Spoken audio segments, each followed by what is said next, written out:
জামাই ষষ্ঠীর নিমন্ত্রণ ছিল আমার জায়ের ঘরে। তোমরা দেখতেই পাচ্ছ আমরা সবাই বসে খাচ্ছি, আমাদের সবারই নিমন্ত্রণ। এই যে জামাইকে দেখতে পাচ্ছ, জামাই মাংস পরিবেশন করছে। জামাই নিজে না খেয়ে আমাদেরকে আগে খাওয়াচ্ছে, পরিবেশন করছে। আমরা রীতিমতন বসে গেছি খেতে, তোমরা দেখতেই পাচ্ছ। হ্যাঁ, মাছ, মাংস, ডাল, কিন্তু মাছ আমি খাইনি, মাংস দিয়ে ভাত খেয়েছি, তোমরা দেখতেই পাচ্ছ।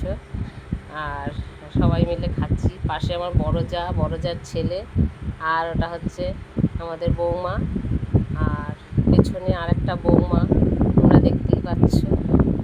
আর আমরা খাবার শুরু করে দিয়েছি, যেহেতু আমি কাজ করি, আমার সময় চলে যাচ্ছে, তাই জন্য আমি খাওয়া শুরু করে দিয়েছি। হ্যাঁ, তোমরা দেখতেই পাচ্ছ জামাই ষষ্ঠীর নিমন্ত্রণ, ভালো মতনই খাচ্ছি। খাসির মাংস দেখো কীভাবে খাচ্ছি আমি।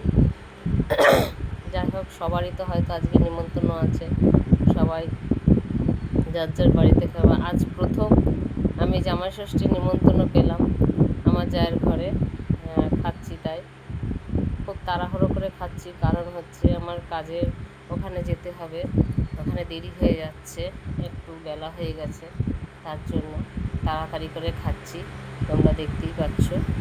তা যা হোক, তোমরা কে কোথায় নিমন্ত্রণ পেলে খাচ্ছ জানিও কমেন্টের মাধ্যমে।